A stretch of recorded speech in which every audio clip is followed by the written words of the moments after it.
RB NTPC graduation level में आपने देखा जो कंप्यूटर का लेवल है वो भी काफ़ी अच्छा आया हुआ है, और इवन तो कि जो क्वेश्चन है वो भी थोड़े से डिस्क्रिप्टिव टाइप के पूछे जा रहे हैं। तो अगर आप सिर्फ और सिर्फ प्रीवियस ईयर क्वेश्चंस पढ़ते हो तो काफ़ी ज़्यादा प्रॉब्लम आएगी क्वेश्चंस को सॉल्व करने में। तो यहाँ पे जितने भी टॉपिक्स आए हैं जैसे कंप्यूटर मेमोरी, एमएस ऑफिस में आपका MS power point, shortcut keys वगैरह, ईमेल वगैरह से रिलेटेड, ऑपरेटिंग सिस्टम, लाइनक्स वगैरह से भी क्वेश्चन पूछे गए हैं। तो हर एक टॉपिक को मैं बारी बारी से 12 से 15 के आसपास टोटल टॉपिक्स हैं सबको मैं करा दूंगा, और सारे टॉपिक्स को कराने के बाद एसएससी के, रेलवे के जो भी इंपॉर्टेंट और टफ टाइप के क्वेश्चंस हैं या फिर इजी मॉडरेट क्वेश्चंस हैं सबको मैं प्रीवियस ईयर क्वेश्चंस को भी कंपाइल करा दूंगा, और साथ साथ पीडीएफ वगैरह भी प्रोवाइड करा दूंगा, सो दैट कि आपका जो कंप्यूटर का देख रहे हो कि इतना अच्छा खासा वेटेज देखने को मिल रहा है वो सारी की सारी प्रॉब्लम बाकी सॉल्व हो जाएगी। तो सबसे पहले स्टार्ट करते हैं हम यहाँ पे कंप्यूटर मेमोरी से, और यहाँ पे मैं बीच बीच में वो भी चीज़ें बताता जाऊँगा कौन सी चीज़ें इंपॉर्टेंट है। देखो वैसे तो सारी चीज़ें इंपॉर्टेंट है जो चीज़ें मैं यहाँ पे आपको लिख रखा हूँ, ठीक है, क्योंकि जो एग्जामिनर थोड़ी सी डीप चीज़ें पूछ रहा है ना, लाइक यहाँ पे अगर आप मेमोरी देख रहे हो तो मेमोरी में थोड़ी सी डीप चीज़ें पूछ रही है, थोड़ी सी एक्स्ट्रा चीज़ें पूछ रहा है, तो उसके अकॉर्डिंग मैं सारी चीज़ें आपको यहाँ पे मैं बताने वाला हूँ। तो हर एक चीज़ पे फोकस करना,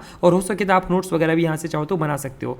और एक चीज़ और कि जो भी आपका प्रीवियस ईयर का क्वेश्चन हो रखा है अभी रिसेंटली ग्रेजुएशन वाला, वहाँ से ही मैं सारे टॉपिक्स को उठा रहा हूँ। ऐसा नहीं कि मैं चीज़ों को पढ़ा रहा हूँ और यहाँ से क्वेश्चन आएगा, क्वेश्चन जहाँ से आया है वहाँ से मैंने ये सारी चीज़ें प्रिपेयर कर रखी है। चलो स्टार्ट करते हैं। ये पहली क्लास से तो मैंने आपको थोड़ा सा इंट्रो दे दिया किस तरीके से चीज़ें चलेंगी, ठीक है, और अनदर क्लास में हम टू द पॉइंट चीज़ों को स्टार्ट करेंगे तो कोई भी टाइम वगैरह वेस्ट नहीं होगा। कंप्यूटर मेमोरी होती है वो एक इलेक्ट्रॉनिक कंपोनेंट होता है। इलेक्ट्रॉनिक कंपोनेंट मतलब जैसे कि ये आप देख रहे हो तो ये फिजिकल फॉर्म में, तो ये एक तरीके से हार्डवेयर कैटेगरी में आएगा जो कि डाटा को स्टोर करने के लिए काम देता है, जो भी कंप्यूटर इंस्ट्रक्ट करता है, ठीक है।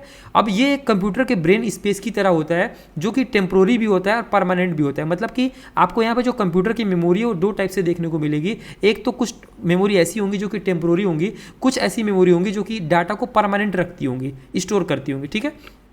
अब देखो जो टोटल टाइप्स ऑफ मेमोरी है वो यहाँ पे 8 देखने को मिलेगी, और एग्जामिनर क्वेश्चंस यही 8 में से पूछ रहा है, थोड़े से डीप क्वेश्चंस पूछ रहा है। तो जो सबसे पहली मेमोरी है वो प्राइमरी मेमोरी, दूसरी मेमोरी है सेकेंडरी मेमोरी, तीसरी मेमोरी है cache memory, virtual memory, registers, flash memory, और कुछ ऐसी मतलब कुछ अलग अदर स्पेशलाइज्ड मेमोरी टाइप्स भी होती हैं, उनके बारे में भी हम लोग पढ़ लेंगे, सो दैट कि एग्जामिनर एक लेवल ऊपर पूछे तो उस टाइप के क्वेश्चंस भी हम यहाँ पे कर पा रहे होंगे। तो सबसे पहली मेमोरी है प्राइमरी मेमोरी, जिसको हम लोग मेन मेमोरी भी बोलते हैं। अब एग्जामिनर यहाँ से आपसे पूछ सकता है कि भाई प्राइमरी जो मेमोरी होती है इसमें से कौन सी ऐसी मेमोरी जो कि प्राइमरी मेमोरी को ही डिनोट करती है, तो जो मेन मेमोरी होता है उसको प्राइमरी मेमोरी हम लोग बोलते हैं। अब देखो जो प्राइमरी मेमोरी होती है वो डायरेक्टली सीपीयू द्वारा एक्सेसिबल होती है, ठीक है, तो ये लाइन आपको अच्छे से याद होना चाहिए। अब देखो जो प्राइमरी मेमोरी होती है उसके भी कई सारे पार्ट्स होते हैं, जैसे कि रैम हो गया, रोम हो गया, ईपी रोम हो गया, ईईपी रोम हो गया, ये सारे के सारे आपके प्राइमरी मेमोरी यानी कि मेन मेमोरी के अंदर आते हैं। अब रैम का काम क्या होता है और रैम में क्या क्या चीज़ें होती हैं, इसका यूज़ क्या होता है, ये चीज़ें हम लोग जान लेते हैं। तो जो रैम होता है ये एक वोलेटाइल मेमोरी होता है। एग्जाम में बहुत बार आया था कि वोलेटाइल मेमोरी है कि नॉन वोलेटाइल मेमोरी है। तो वोलेटाइल मेमोरी वो होती है जो कि अपना जो डाटा है वो लॉस कर देती है जब हम कंप्यूटर को ऑफ करते हैं, ठीक है। तो वोलेटाइल मतलब जो पावर ऑफ होने के बाद अपना डाटा लॉस कर देता है। टेम्पोररी जो मेमोरी होती है उसी को हम लोग वोलेटाइल मेमोरी बोलते हैं, और रैम एक वोलेटाइल मेमोरी है। Use to store data and instruction for process running currently. जैसे अभी मैं ये कर्सर चला रहा हूँ, अचानक से कंप्यूटर ऑफ हो जाए तो क्या कर्सर यहीं पे रहेगा? नहीं रहेगा, क्योंकि ये सारी चीज़ें हमारे रैम में चल रही हैं, हमारे स्टोरेज में ये सारी चीज़ सेव नहीं हो रही हैं। इसका एग्जाम्पल क्या है, जैसे रैम का क्या एग्जाम्पल है, तो 8 GB का जो DDR4 रैम होता है जो कि लैपटॉप्स में अगर आपके कंप्यूटर में लगा होता है वो एक रैम का एग्जाम्पल है। अब DDR का फुल फॉर्म भी पूछ सकता है, तो DDR का फुल फॉर्म होता है double data read. Double data read इसका फुल फॉर्म होता है, और यहाँ पे DDR3 रैम आता है, DDR4 रैम आता है, DDR5 रैम आता है। ये रैम्स के वर्जन है। जैसे जैसे DDR4 DDR5 ऊपर जाता रहता है वैसे वैसे जो रैम की पावर है, रैम की जो क्षमता एफिशिएंसी है वो बढ़ती जाती है, उसकी स्पीड जो है बढ़ती जाती है, ठीक है। तो ये रैम का वर्जन होता है DDR4, ओके। अब इसका क्या यूज़ होता है, तो जो हम लोग जो ऑपरेटिंग सिस्टम चलाते हैं या फिर कोई एप्लीकेशन चला रहे होते हैं, जैसे MS वर्ड हो गया या फिर कोई भी एप्लीकेशन चला रहे होते हैं, फिर कोई गेम वगैरह चला रहे होते हैं, तो वो करंटली जहाँ पे रन करता है वो हमारे रैम के अंदर ही रन करता है। जैसे हमारा ऑपरेटिंग सिस्टम भी है विंडोज़ या फिर लाइनक्स वगैरह,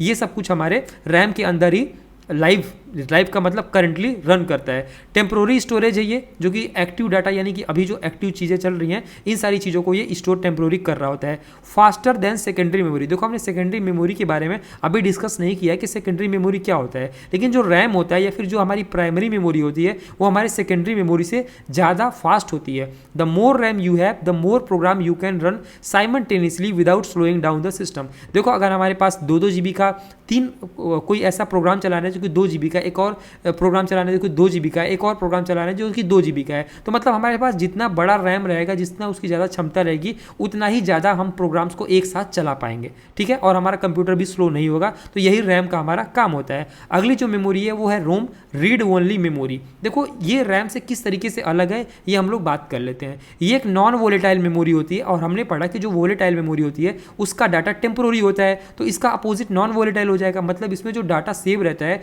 वो टेम्पोररी नहीं होता है, वो अपना डाटा लॉस नहीं करता है जब भी कंप्यूटर या फिर आपका जो सिस्टम है वो ऑफ हो जाएगा, ठीक है। तो नॉन वोलेटाइल मीन्स आपका जो डाटा है वो परमानेंट होता है, टेम्पोररी नहीं होता है, ठीक है।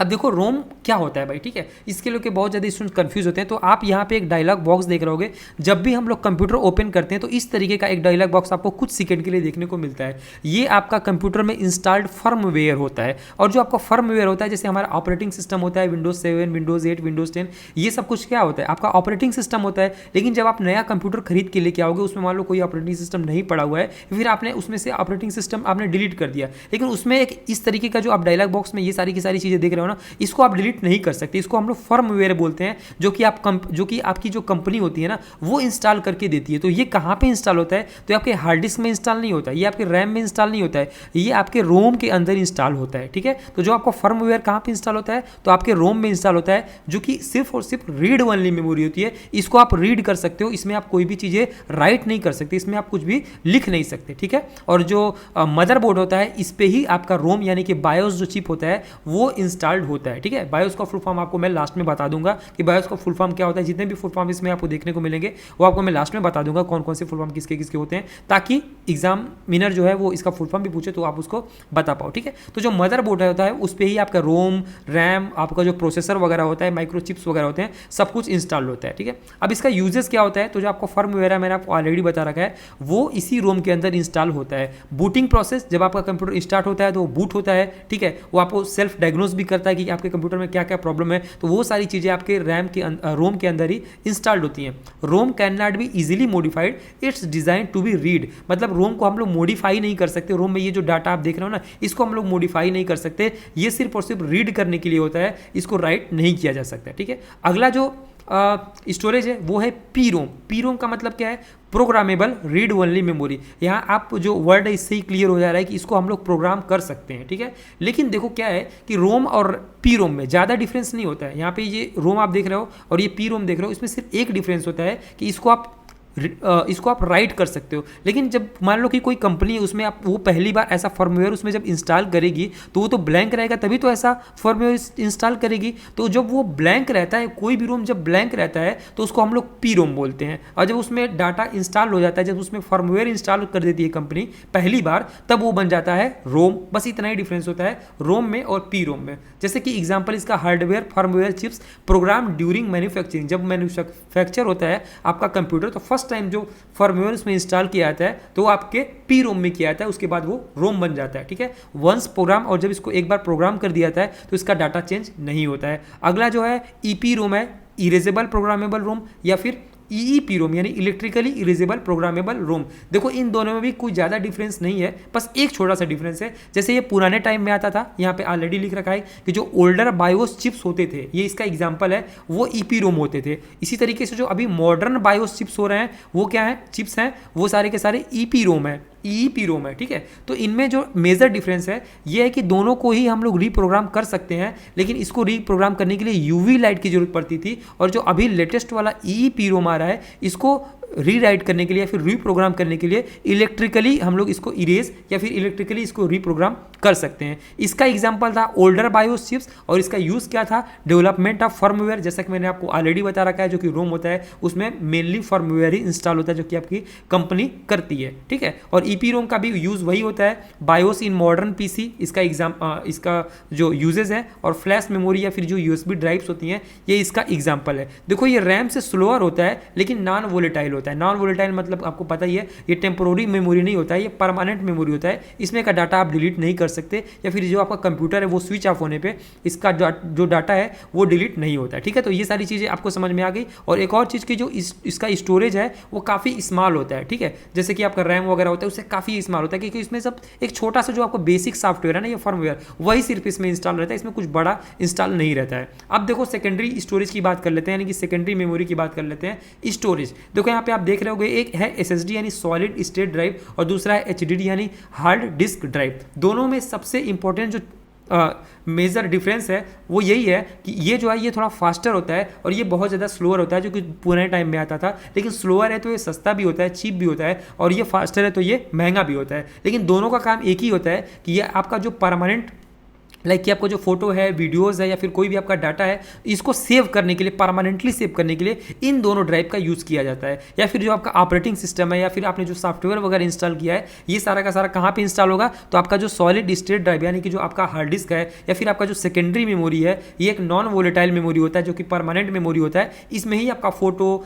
वीडियो, सॉफ्टवेयर, ऑपरेटिंग सिस्टम, ये सब कुछ इंस्टॉल होता है। और दोनों में मैंने आपको डिफरेंस बता दिया। जो SSD होता है वो काफ़ी ज़्यादा फास्टर होता है एज कम्पेयर टू HDD, और HDD काफ़ी ज़्यादा स्लोअर होता है, लेकिन ये थोड़ा सा चीपर होता है। ठीक है, अब हम आगे बात कर लेते हैं ऑप्टिकल डिस्क की। देखो ऑप्टिकल डिस्क के बारे में आपने ऑलरेडी पता होगा, जो भी आपकी CD डिस्क आती है, जो आपकी DVD कैसेट आती है, जो आपकी ब्लूरे कैसेट आता है, ये सारा का सारा आपका ऑप्टिकल डिस्क में आता है। और इसमें हम डाटा को रीड और राइट दोनों कर सकते थे। ठीक है, कुछ ऐसे भी CD रोम आते थे, कुछ ऐसे भी DVD आते थे जो कि रीड एंड राइट दोनों होता था। कुछ आता था जो कि सिर्फ और सिर्फ रीड वाला होता था। ठीक है, सिर्फ हम उसको पढ़ सकते थे। लेकिन इसमें लेजर टेक्नोलॉजी का यूज़ करके इसमें डाटा को रीड या फिर राइट किया जाता था। इनका यूज़ क्या है, मतलब CD का, DVD का, ब्लूरे का, आपको पता है, या तो आपको मीडिया डिस्ट्रीब्यूशन करना है कि उसमें म्यूजिक आपको किसी और को देना है, मूवीज किसी और को देना है, तो वो सारी चीज़ें कर सकते थे। या फिर सॉफ्टवेयर वगैरह देना है किसी को एक कंप्यूटर से दूसरे कंप्यूटर में, तो वो सारी चीज़ें आप इस कैसेट के माध्यम से दे सकते थे। या फिर इसको आप विंडोज़ का जो इंस्टॉलेशन DVD है वो भी बना सकते थे। जैसे कि अगर आपका विंडोज़ XP है या फिर विंडोज़ 7 है, तो ये सारी की सारी चीज़ें आप इस DVD कैसेट में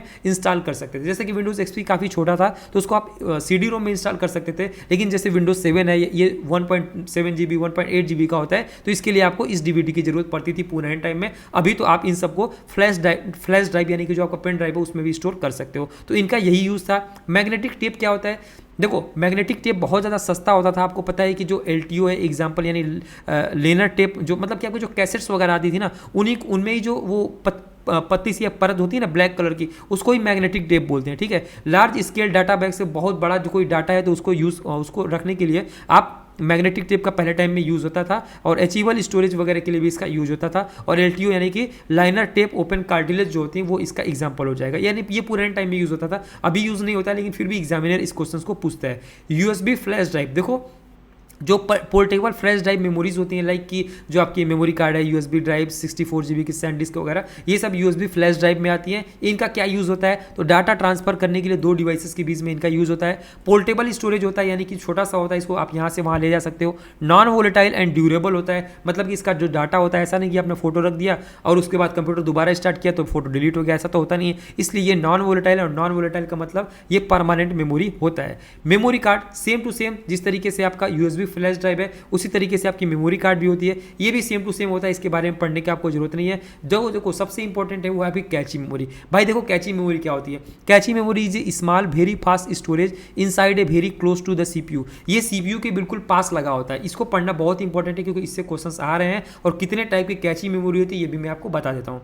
it stores the most frequent use data और instruction so the CPU can get them quickly. देखो ये छोटे छोटे डाटा को स्टोर करता है ताकि जो CPU तुरंत ही किसी डाटा को एक्सेस कर सके। ठीक है, it helps your computer work faster because the CPU doesn't have to keep going back to the slower main memory RAM for the same data again and again. अब इस चीज़ को मैं आपको डिटेल में बता देता हूँ। ठीक है, ये आपकी कैची मेमोरी है और ये मान लो आपका रैम है। ठीक है, मान लो कि ये रैम है और ये सेकेंडरी मेमोरी यानी कि हार्ड डिस्क है। ध्यान से समझना इस बात को। और ये आपका CPU यानी कि यहाँ पे मैं कोई काम कर रहा हूँ। ठीक है, अब मान लो मैं ऐसा कोई छोटा सा काम कर रहा हूँ जिस डाटा को को मैं बार बार प्रोसेस करा रहा हूँ और उस डाटा की मुझे बार बार जरूरत पड़ रही है, तो यहाँ पे अगर वो जाएगा ना तो मुझे काफ़ी ज़्यादा टाइम लग जाएगा। यानी कि रैम के पास से अगर मैं उस डाटा को बार बार लेता हूँ तो प्रोसेस थोड़ा सा स्लो हो जाएगा, क्योंकि रैम थोड़ा सा स्लो होता है। देखो बड़ी मेमोरी तो होती है 2 GB 4 GB 8 GB 10 GB की, लेकिन इसका प्रोसेस स्लो होता है। लेकिन जो कैची मेमोरी होती है वो रैम की तरह ही होती है, लेकिन इसका जो प्रोसेस होता है वो बहुत फास्ट होता है, लेकिन इसका जो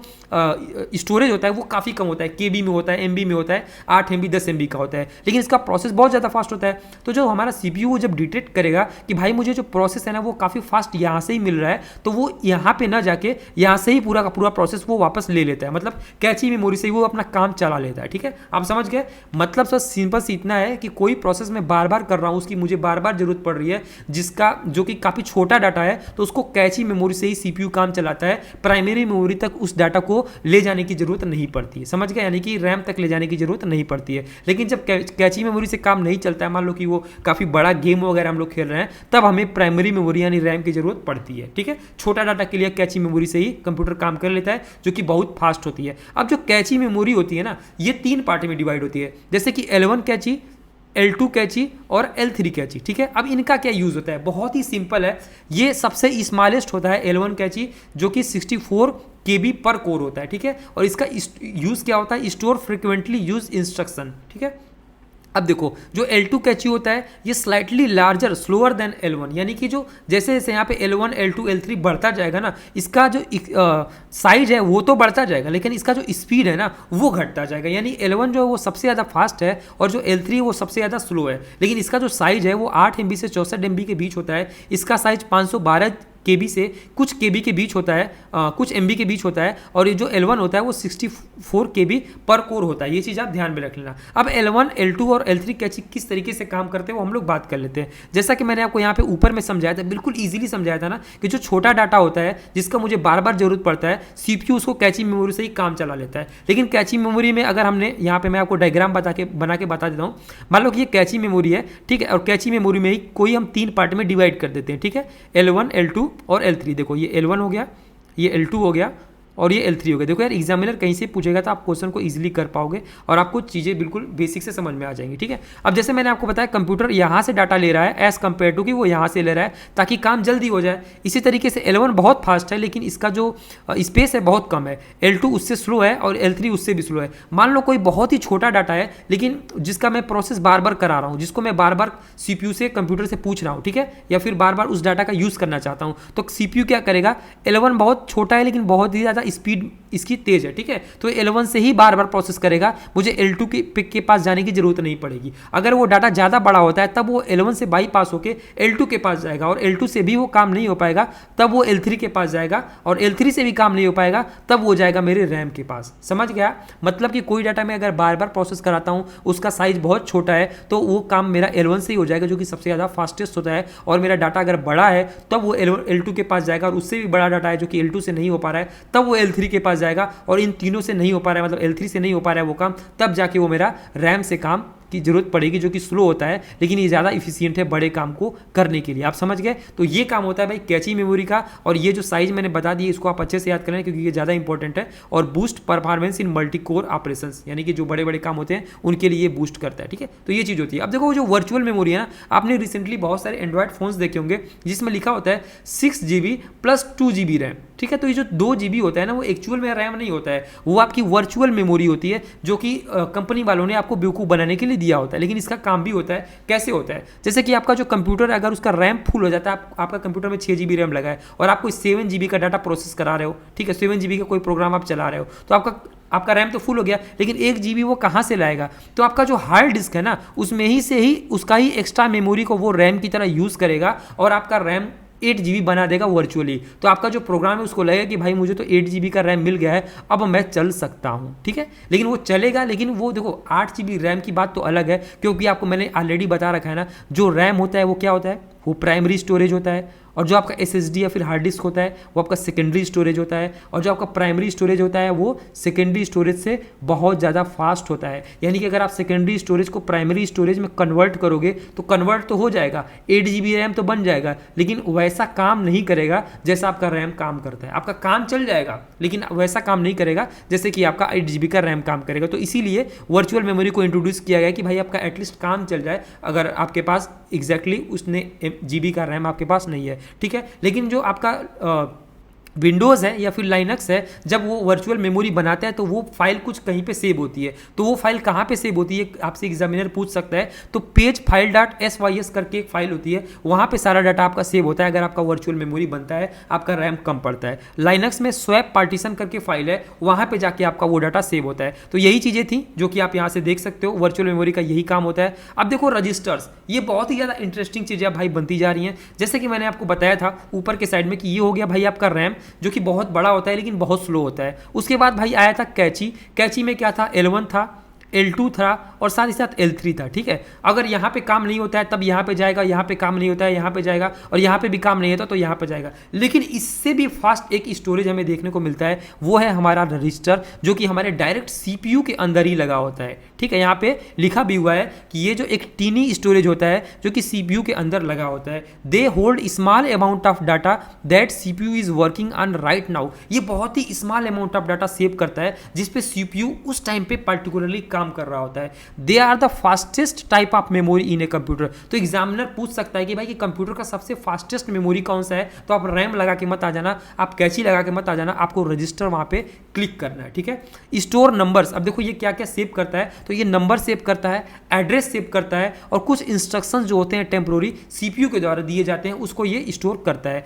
allow the CPU to work super fast, ठीक है, मच स्मॉलर देन रैम और कैची। और रैम और कैची से ये बहुत ज़्यादा स्मॉल होता है और ये बिट्स में या फिर बाइट्स में ये वर्क करता है, ठीक है, समझ गए। तो रजिस्टर का काम ये होता है, मतलब कि आप समझ रहे हो, मतलब कि CPU को किसी ऐसी चीज़ की ज़रूरत है जो कि बहुत छोटी है, उसके लिए इसको कैची के पास जाने की ज़रूरत नहीं है, उसको रैम के पास जाने की ज़रूरत नहीं है, काफ़ी दूर पड़ जा रहा है, तो वो रजिस्टर से ही काम चला लेता है जो कि बहुत ज़्यादा फास्ट होता है। लेकिन इंपॉर्टेंट बस यही कि बहुत ज़्यादा छोटा होता है, यानी छोटे छोटे ऐसी चीज़ें जिसकी ज़रूरत बार बार CPU को पड़ रही है, बहुत ज़्यादा इंपॉर्टेंट है, छोटी छोटी चीज़ें, जैसे मैंने आपको बताया ना यहाँ पे एड्रेस की, नंबर्स की, इंस्ट्रक्शन की, कुछ छोटे छोटे टेम्प्रोरी, तो वो यहाँ पे रजिस्टर से ही CPU काम चला लेता है जो कि सबसे ज़्यादा फास्टेस्ट मेमोरी होती है। अब यहाँ पे मैंने smallest fastest memory inside CPU use to store. अब देखो इसमें क्या क्या स्टोर होता है, मैंने आपको ऊपर ही बता रखा था, डाटा करेंटली प्रोसेस, CPU के जो इंस्ट्रक्शन होते हैं वो, और यहाँ पे एग्जाम्पल भी दे देते हैं कि भाई कौन कौन से जो रजिस्टर है उसके क्या क्या एग्जांपल है। इंस्ट्रक्शन रजिस्टर होते हैं, इंस्ट्रक्शन रजिस्टर होते हैं,